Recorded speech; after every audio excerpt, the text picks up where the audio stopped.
درست شد. سلام علیکم.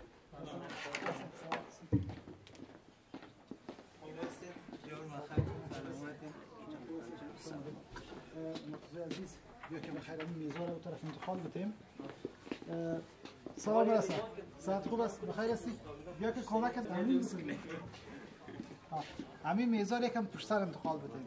خیلی ببینیم. فقط آخرین میز میشه که تا یک قسمت باشه. اما مثل شبای قبل یادتون هست.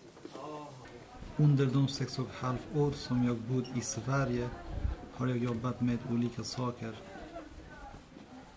Men under den senaste tiden har jag jobbat mest med samhällsaktiviteter. Med Rädda Barnen driver vi sedan några månader Sofredustana. Det är kulturaktiviteter som riktar sig till migranter. Vi gör evenemang och firar högtider så att migranter kan samlas.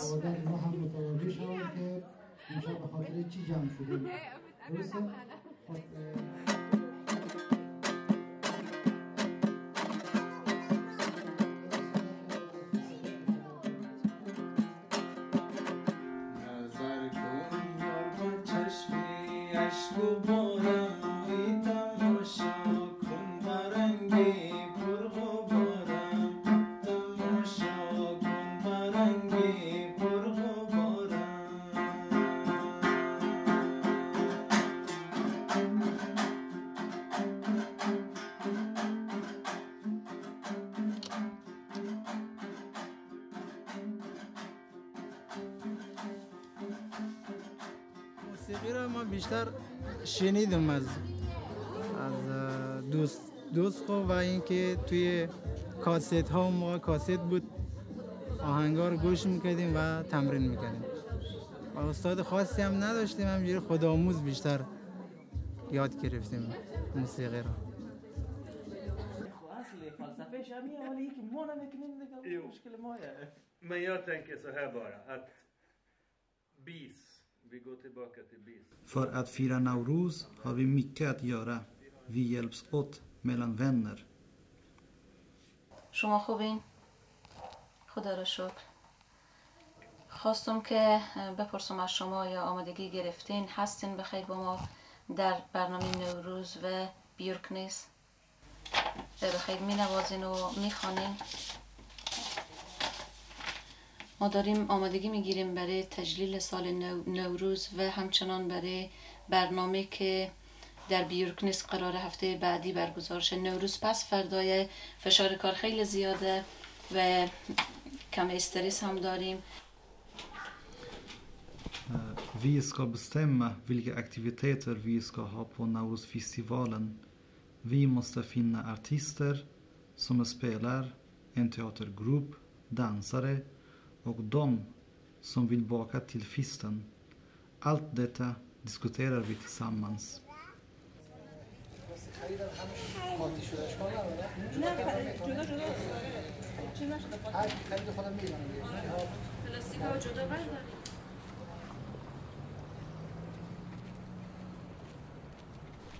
Jättefin. Jättefin. Fast det morsar ju.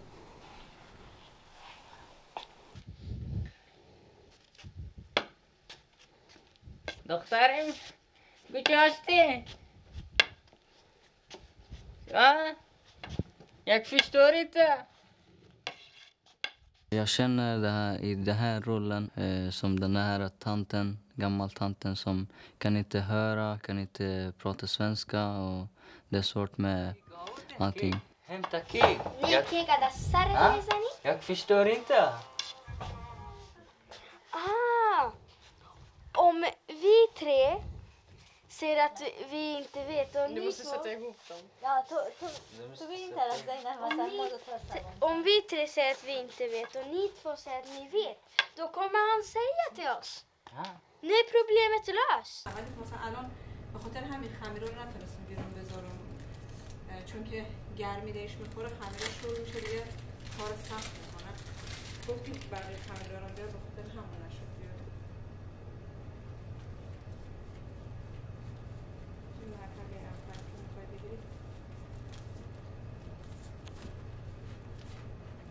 ما افغان ها به مهمان نوازی بسیار مشهور هستیم. همیشه سعی میکنیم که وقتی مهمان داریم از کس پذیرایی میکنیم بهترین غذاها، بهترین شیرینیجات آماده کنیم و از مهمان ها پذیرایی کنیم. I den här teatern så spelar jag den människan eller flickan eller killen som vill inte flytta.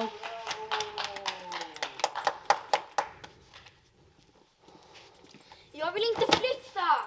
Varför? Vi har ju mina kompisar här. Var ska du flytta? Jag vet inte. Vad ska jag göra imorgon? Imorgon? Ja, jag menar framtiden. Har du inte framtiden? Nej, inte jag heller. Om jag bor här i 2 år, efter 2 år så kommer Migrationsverket att säga till mig att jag måste flytta fast jag inte vill och jag har mina kompisar här. Det är det känslan jag har. Jag vill inte flytta! Vad ska jag göra imorgon? Vad ska jag göra imorgon? Jag vill inte flytta med min mamma. Jag vill inte flytta!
Jag hoppas att vi ska ha roligt tillsammans och dela med varandra våra likheter och våra olikheter. Välkomna alla! Jag vill inte flytta igen. Vad ska jag göra imorgon?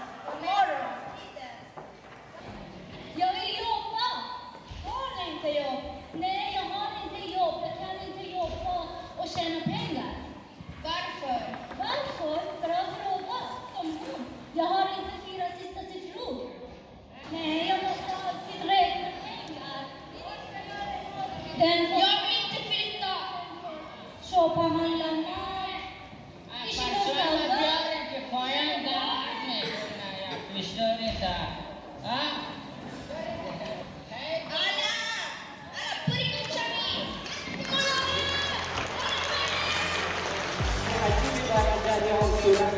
با این رویا سرگرمم فقط حقیقت به هنگون برگردم اخر این داره تکون ازم لرزم منو دوباره برگردم به همین لحظه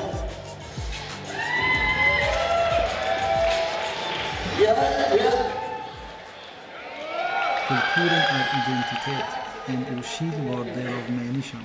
Genom kulturen kan vi visa det som vi bär inom oss. Vår personlighet, vår karaktär och vår potential. یک از راهایی هم که من میتونم ذهن رو کنترل کنم موسیقی و خواندن. موسیقی و خواندن حس آدم خیلی بهتر میکنه.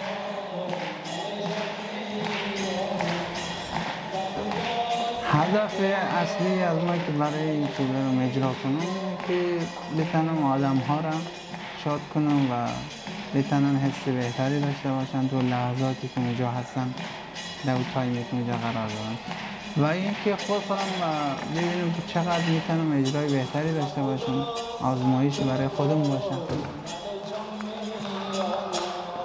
میره اجرا میکنی و دوستان میان تشویق میکنن و میگن که خیلی اجرای خوبی کردی و اینها همه تاثیر میذاره در حس آدم و حس آدم خیلی بهتر میکنه.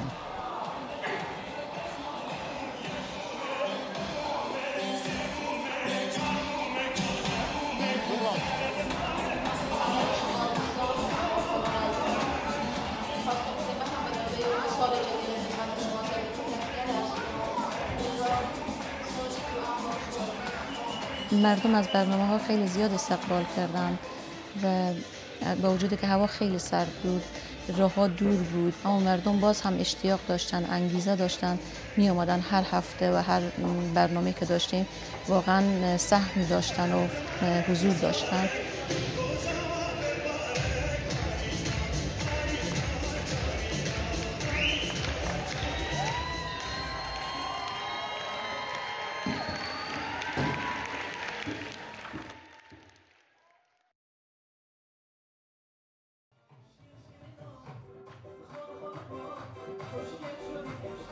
Samhället definierar tyvärr flyktingen som en belastning, men jag tycker inte det är korrekt. Om vi flyktingar får möjlighet att genom kulturen uttrycka våra tankar och talanger så tror jag att politikers uppfattning skulle förändras.